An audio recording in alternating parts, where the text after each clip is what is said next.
नमस्कार मित्रांनो. आपल्या रोजच्या जीवनामध्ये आपण कार्यालयामध्ये काम करत असताना आपल्याला खूप साऱ्या वेगवेगळ्या अडचणी येत असतात. तर त्याविषयी मी तुम्हाला थोडक्यात माहिती सांगणार आहे. तर माझं नाव राजू भोसले आहे. मी लेखा विभाग आणि आस्थापना विभाग यामध्ये जे काही आपण वेगवेगळी कामं करत असतो, तर त्या कामामध्ये आपल्याला काय काय अडचणी येत असतात, तर हे मी तुम्हाला सांगणार आहे. तर सुरुवातीला बऱ्याचदा वर्ग 4 मधून जे काही कर्मचारी हे पदोन्नतीने वरती येत असतात, तर त्यांना किंवा नवीन जे काही कर्मचारी असतात तर ते जॉईन होत असतात. तर त्यांना कोणत्याही पद्धतीचा आस्थापनेचा किंवा लेखा विभागाचा कोणताही अनुभव नसतो आणि अनुभव नसल्या कारणानं की कोणतं काम करायचं किंवा कसं, त्यामध्ये आपल्या काही चुका होऊ शकतात का, याविषयी बऱ्याचदा मनामध्ये संभ्रम असतो आणि संभ्रम असल्या कारणानं वेळोवेळी खूप साऱ्या चुका होत असतात आणि बऱ्याचदा त्यांना वाटत असतं की माझं काही चुकलं तर त्यामध्ये मला काही बोलणे खावं लागतील का. तर माझ्या मित्रांचे कधी कधी फोन येत असतात की मला ही अडचण येत असते, ती अडचण येत असते.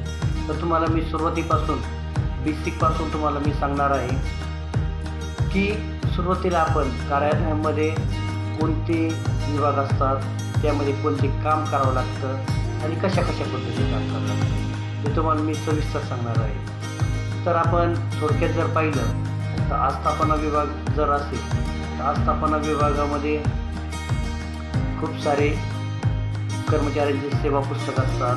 त्याचबरोबर आउटवर्ड असतं, पत्र आवक असतात. त्यानंतर जसं जसं आपण जे काही कर्मचारी असतात ते सुरुवातीला जॉईन होत असतात, त्यांच्या इन्क्रिमेंट असतात, त्यानंतर त्यांचे बदली असतात, प्रमोशन असतात, त्यांच्या एंट्री जी काही असते ती कशा पद्धतीने घ्यायची, त्यानंतर पदोन्नती असते त्यांची पदोन्नती एंट्री कशी घ्यायची, त्यानंतर आपल्या कार्यालयात जर नवीन कर्मचारी आला तर त्याची एंट्री कशी घ्यायची, त्याचबरोबर त्याचे जे काही दस्तावेज असतील तर ते कशा पद्धतीने आपण सांभाळणं गरजेचं आहे, त्याची फायलिंग कशी करावी, या सगळ्या गोष्टी मी तुम्हाला सांगणार आहे. त्याचबरोबर दुसरा विभाग असतो आपलं लेखा विभाग.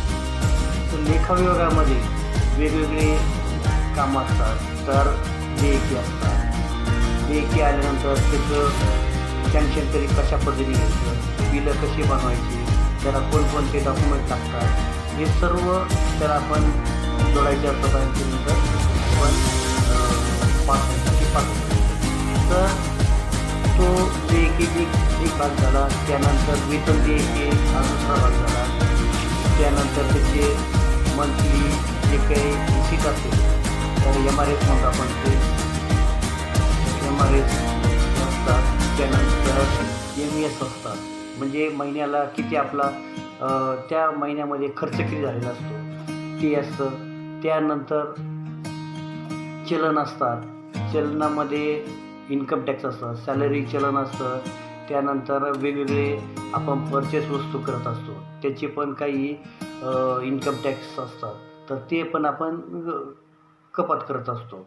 त्यानंतर GST असतात, GST कसा असतो तो जनरेट कसं करायचं, त्याचबरोबर आयकर असतो इन्कम टॅक्स, त्याचं जे काही चलन असतं ते जनरेट कसं करायचं, त्याचं रिटर्न दाखल कसं करायचं. त्याचबरोबर जे काही कार्यालयामध्ये वैद्यकीय देयके असतात ते चेक करणं असतात किंवा कर्मचाऱ्यांचे ॲरेस असतात. त्यानंतर त्यांचं जे काही पेन्शन झालं असतं त्याचे ॲरेस असतात. खूप सारे कामं हे आपल्या ज्या काही विभाग असतो आपला लेखा विभाग किंवा आस्थापना विभाग, शक्यतो जे क्लर्क संदर्भात जे कामं असतात तर ते ठिकाणी सगळे काम करलं जातं. तर बऱ्याचदा काही कार्यालयामध्ये त्या ठिकाणी पोस्टच नसतात क्लर्कची, तर त्यावेळेस आपल्याला जे काही कर्मचारी असेल त्यांना त्या ठिकाणची जी काही कामे असेल ते आपल्याला करावं लागत असतात. तर आपण कोणतीही कामं जर येत नसेल किंवा होत नसते, आपल्याला त्याच्याविषयी माहिती नसते, त्यामुळे ते काम होत नसतात. तर आपण या ठिकाणी बेस पहिल्यापासून तर शेवटपर्यंत जे काय कार्यालयामध्ये वेगवेगळी कामं असतात ते हळूहळू आपण हे शिकणार आहोत. आणि ज्यावेळेस तुम्हाला कोणती अडचण येत असेल की नवीन टॉपिक घेताना की कोणत्या टॉपिकवर आपण टॉपिक पाहिजे, आपल्याला कोणत्या टॉपिकविषयी माहिती पाहिजे, जर तुम्ही घेतलं तर कमेंट केलं तर मी तुम्हाला नक्कीच त्या पद्धतीने टॉपिक हा बनवून आणि तुम्हाला त्याच्याविषयी ज्ञान मिळेल. तर आपण सुरुवातीपासून जर पाहिलं तर सगळ्यात महत्त्वाचं कार्यालयामध्ये आपण गेल्या तर जे काही पत्रव्यवहार असतो त्याला आवक आणि जावक म्हणतो आपण. तर हे महत्त्वाचे रजिस्टर आहेत. तर आवकमध्ये जे काही बाहेरच्या कार्यालयाकडनं आपल्या कार्यालयामध्ये जे काही पत्रव्यवहार येतो, जे काही पत्र येतात त्याला आपण आवक म्हणतो. मग ते कुणाकडनं आले, तर त्याची कशी एंट्री घ्यायची हे आपण शिकणार आहोत. त्याचबरोबर जे काही आपल्या कार्यालयातून पत्र बाहेर जात असतात, बाहेरच्या कार्यालयात जात असतात, तर त्यांना आपण जावक म्हणत असतो. तर मग त्याला जावक नंबर कसा टाकायचा, त्याचबरोबर त्याची एंट्री कशी घ्यायची, तर हे सगळं आपण पुढील भागामध्ये पाहणार आहोत. तर थँक्यू.